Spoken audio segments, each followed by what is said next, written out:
So what's up sa mga kahombre ko dyan? Makagago ko sa amin na naman nga pala to. At syempre mga kahombre ko, alam nyo na, today is the day kung saan finally atin ang matutunghayan ang the biggest mama's boy sa balat ng social media. The biggest responsabling ama sa balat ng lupa. The biggest under na palamunin pa ng partner niya. Lakas tama.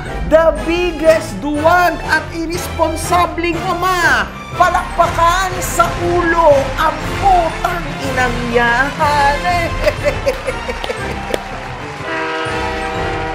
San Pablo'y! Hinahanap mo ba ako sa Facebook? I-follow mo na ako. Eto ang page ko. Ala! Eh, masarap baklasin eh. Ay, di ko matama, pre. Subukan na lang natin.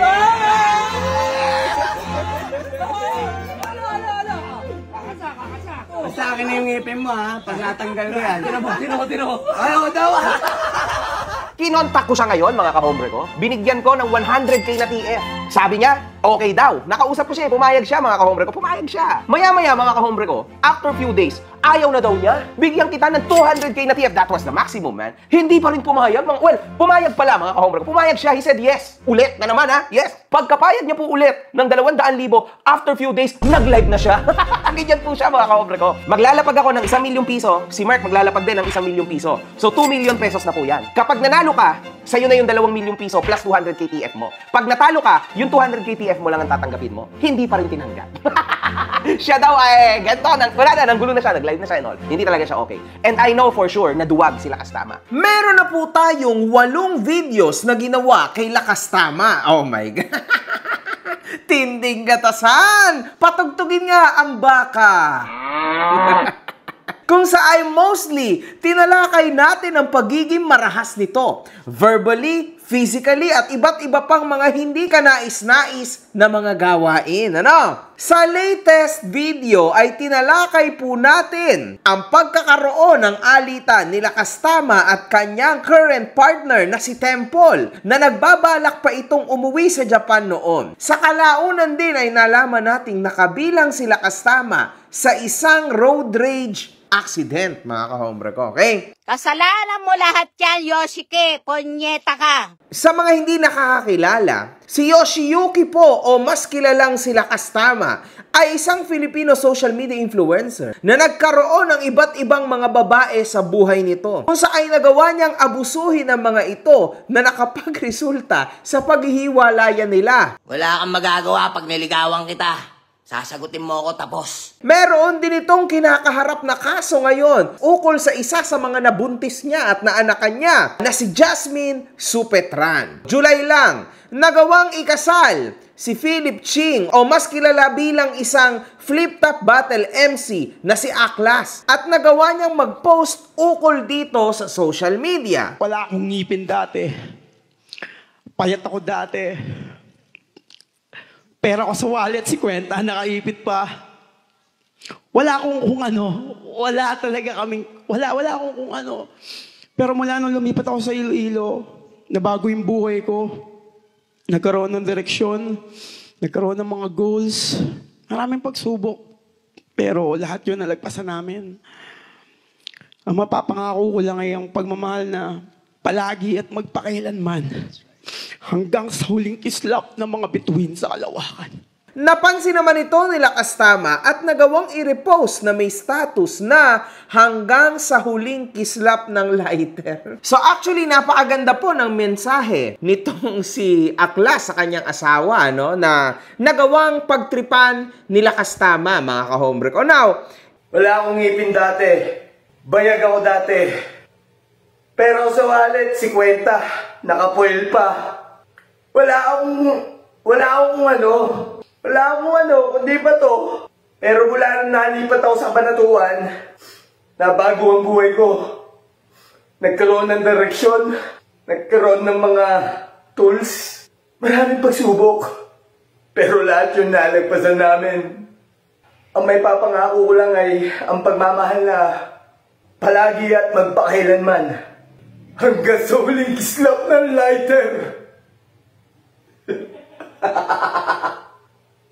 Natatawa ako, gago. Huwag kayo nagtatatawa, putang ina nyo! Ito si Aklas ay kilala bilang, alam niyo yun, nasa kalawakan siya, alien, ganyan yung kanyang image na binuo sa flip top, no? And madalas sinasabihan ng adik, ng ganto, ng ganyan. Pero nakikita naman natin, ano, kung ganun man, no? Kung pumasok man siya sa ganung klaseng buhay, sa ganung klaseng sitwasyon, people changes. People repent. Putang ina, gusto mo ihiyang ko mata mo? Okay? Totoo yan, mga kahombre ko. And through repentance, doon nyo po nakukuha ang light of God. Wala kayong Diyos! Ngayon, mga kahombre ko, sa totoo lang, no? Eto pong si Aklas ay nagbigay ng napakagandang mensahe kasi yung asawa niya lang ang hindi bumitaw sa kanya. And it's very nice na nahanap ni Aklas ang kanyang maliwanag na future. Sabi niya nga, kislap ng bituin sa kalawakan. Samantalang, ito pong kontrabida today, pinapalabas na hanggang sa huling kislap ng lighter. Pukin ng ina mong adik kayo. Kayo yung mga tunay na adik, mga pukin ng ina nyo. Alam nyo na, ibig sabihin niyan, di ba? Foil lighter. Hay nako, man. Alam nyo, hindi siya kaaya-aya, mga kahombre ko, no? Sa gantong klaseng seryoso, no? Na nasa simbahan sila, nagbibigay sila ng vow sa isa't isa, tas babanata mo ng ganito. Sobrang offensive nito, mga kahombre ko. And napaka-unreal na manggagaling ito sa isang tulad lamang ng isang failure, no? Na tao in regards sa life. Lalong-lalo na sa kanyang mga naging partner, sa kanyang mga anak. And ang sakit lang, no, na matanggap ito sa isang tulad nila Kastama na pinili na maging ganyan ang buhay niya. 3 weeks ako nagchuchongki. Hindi bagay sa'yo na gawing biro ang isang bagay na seryoso. Or maybe sobrang isip bata mo talaga to the point na pati yung mga ganito ginagawa mong biro or kalokohan. Wala pa kayong kamuhang-muhang sa mundong to. Sila Kastama, mga kahombre ko, maaalala natin, ay pinost din, yung dati kong diss track kay Francis Magalona. Ito po yung post niya. Which, alam na yan ng lahat. Paulit-ulit na nagsisina ako, bla bla bla. Ano bang gusto mong mangyari, Kastama? Kasi pinost ko yan sa page ko, tapos pinagbabash siya ng mga tao. Alam nyo, mahina sila Kastama sa bash. Naiyak yan, no? So, ngayon, pinagbabash siya, tumigil na, tumahimik na. Ngayon, pinagbabash siya naman siya dito, naiyak na naman. Tapos tahimik na. Tinatawanan niyo ako. Bakit? Tawanan niyo ako sa personal, pagpapatayin ko kay putang ina. Mamaya tayo. Ngayon, mga kahombre ko, ano ba ang gusto nila Kastama? Kasi makikita natin, makagago, Aklas. So, yan po mga taong wala masyadong magandang karakter sa social media. Anong gusto mo, Kastama? Habang buhay na tayong tatlong tarantado, Kastama? Pwede ba naman yun? Tumatanda tayo. Kaya kami ni Philip o kami ni Aklas, nagbago na. O yan, ako, medyo matagal na akong may pamilya. Si Philip ngayon may pamilya na. Kami, okay na kami. No? Nandyan din kasi kami same sa sitwasyon mo dati, tama? Sa iba't ibang klaseng ugali, okay? Pero pangit, impyerno, tama? Ngayon, inalisan na namin yung lugar mo. We're out. Bakit mo kami idadrag sa kademonyuhan mo pa rin? Yun ang tanong. Hindi mo ba matanggap talaga na people changes o naiinggit ka lang kasi maybe sa isip mo, hindi ka magkakaroon ng ganitong life. And you are actually dreaming of this life na meron kami, na may tumutuo sa amin, minahal kami at nagbago kami at okay na yung buhay namin. Kesa sa buhay mo ngayon na ang daming question marks.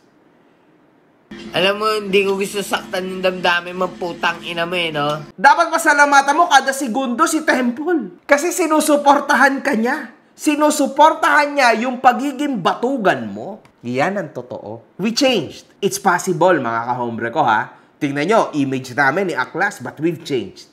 Kaso, Lakas Tama, maybe it's too late para kay Lakas Tama. Hindi ko alam, man. I don't know. Ulol, gago, wala na to. Pero ano bang problema mo, Lakas Tama? Nagawang mag-post ni Makagago ukol sa post ni Lakas Tama. Lakas Tama naman, nagbago na si Aklas at nabago siya ng kanyang asawa. Parehas kami, o yan ha. Sa lahat ng tarantado, tulad namin, no? Ikaw na lang naman ang hindi nagbago. Ganon ka pa rin, isang malaking isip bata. Sa bagay, nagbago ka na rin yan, no? Kasi isipin mo, ikaw yung dating nambubugbog, ngayon ikaw na ang binubugbog. Grabe, tomboy kasi ang pinatulan mo. Ikaw na nga ba naman ang palamunin ng partner mo? Malamang tatanggapin mo na lang talagang mabugbog. Putang ina niya. At dito, sinabi ko, isa si Aklas sa aking sinasaluduhan. Hindi naging madali yan for sure, pero lumaban siya sa buhay. Let's go, Philip. I love you. Sabi niya, I love you, kuya. Salamat. Ayan. So actually, nadinig ni Aklas ang ating mensahe sa kanya, mga kahombre ko. Anyway, kasunod na rin dito, ang pag-post ni Aklas ukol kay Lakas Tama. Bawal ako spoof ng mga violenteng nanapak ng above, mga hindi kaya mag-stick to one, at mga walang bayag na nanay pa kailangan para mag-ayos ng sariling shit. Bawi ka na lang next life. Sakit nun, ha? Yung mga tulad mong mga mapanghusgang tao, dapat sa inyo, putang ina nyo, mawala na kayo rito. Please lang. Totoo yun, ha? Lakas Tama! Bibigyan kita ng konting oras. Lalo laylay ang banat mo. Ambag ko na din sa'yo para mahata ka ng konti, unsolicited advice lang. Get your act together sa Kangki. Noong nakulong kat inisnitch ng bitch mo, naawa ako sa'yo. No cap. Ngayon, si Aklas pa talaga napili mong pangalan na aangkasan at kukupalin. Pero naintindihan kita. Di rin naman ako galit o pikon unlike you. Never naman ako nag-live na umiiyak dahil sa basher. Inggit yan, tol. Never mo kasing mararanasan mahalin ng sobra pa sa pagmamahal mo sa sarili mo. Pustahan tayo, yang above mo ngayon. Secretly, nagwi-wish yan na sana masabit, magampanan mo din sa kanya ang panunumpa ng palagi at magpakailanman. Oh my God! Ang bigat ito, mga kahombre ko. Tangina, ba't ginaganyan nyo ang mga tao rito sa Pinas? Kaso, di mo magagawa yon. Pull up, brother man. Don't eat where you shit. Debutane na ang lighter ngayon. Baka hindi mo akalain anong klaseng good shit tumama sa'yo niyan. Marami na akong pinagulong, ha? Okay. Sa post na ito, ay nagawa rin pong mag-comment ng ex-partner nito na si Jasmine. Labas ako sa issue nyo, Aklas, pero the word of snitch, let me clear. Kung snitch ang pagsusuplong sa kinasama mo tungkol sa pananakit sa'yo at pag-aabuso pati ng minor, mali pala ang katulad namin. Oh my God. Dapat pala, hayaan na lang namin abusuhin kami ng narc at addict ang mga tulad namin. Well, oh my God, man. Yan ang totoo! Eto naman si ate parang di nagawi sa streets, paka-grammar Nazi mo. Enabler te, yung enabler ikaw din. Napakulong mo na't lahat, pumayag ka ding mahilot, o ngayon sumama sa iba, nilait-lait ka pa, di konsume malala. To begin with, ilang beses ka ba na Boogie Wonderland yan? AKA gulpi di gulat, bago ka natauhan na mag-snitch up, aka magsampa ng reklamo sa autoridad. Alam mo palaging illegal ginagawa, di dapat unang-una pa lang nagsumbong ka na. So, sino sa atin ngayon ng enabler?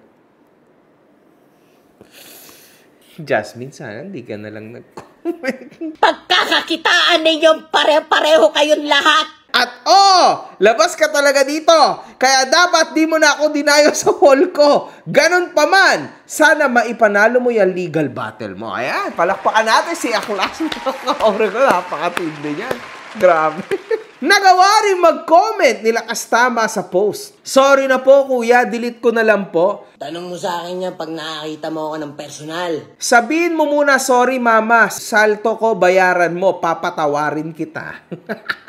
Tangina, sana makita ko yung mga ganyan nagsasalita sa akin ngayon. Nagdagdag din ito ng iba't ibang mga post na mukhang sarcastic lang at hindi sincere. Sorry na, nakikinig ka ba? Di naman sinasadya. Kung nagalit man ikaw, init na lang ulo. Sorry na talaga. Buti na lang, pogi ako, kaya patatawarin nyo rin ako balang araw. Alam ko. Sa dulo ay nagbigay naman ito ng maayos na paghingi ng tawad.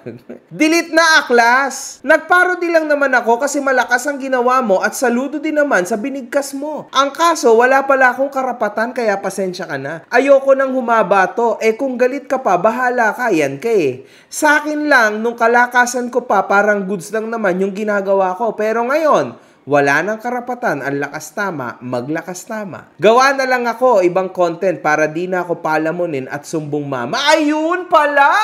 Di ba ganda pala yung idea mo ngayon, Yoshi? Kung nandito na sa personal yan, tignan mo! Kasi maisa kang napakalaking palamunin, tama? Tama yung action mo. Kaso gagawin mo ba yan? Sa batugan mo na yan? Ewan ko lang. Kapal na mga mukha nyo Ewan ko lang, dapat kasi sa'yo, wala kang pera. Once na nagkapera ka, baka gamitin mo lang sa masama na naman. Bale, mamaya, linom tayo 50 perasong gamot. Challenge yan, challenge. Kasi, para sa akin, mga kahombre ko, seryoso ha. Seryoso to. After knowing all their story, kailangan nila kastamang maipasok sa psychiatrist.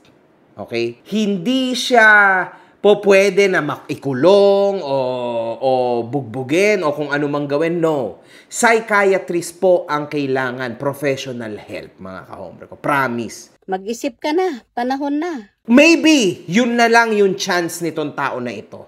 And actually, saludo ako kay Temple kasi mga kahombre ko, imposible yung ginagawa niya na nako-contain niya yung ganitong klaseng ugali at tao. Ewan ko paano mo nagagawa to, Temple man.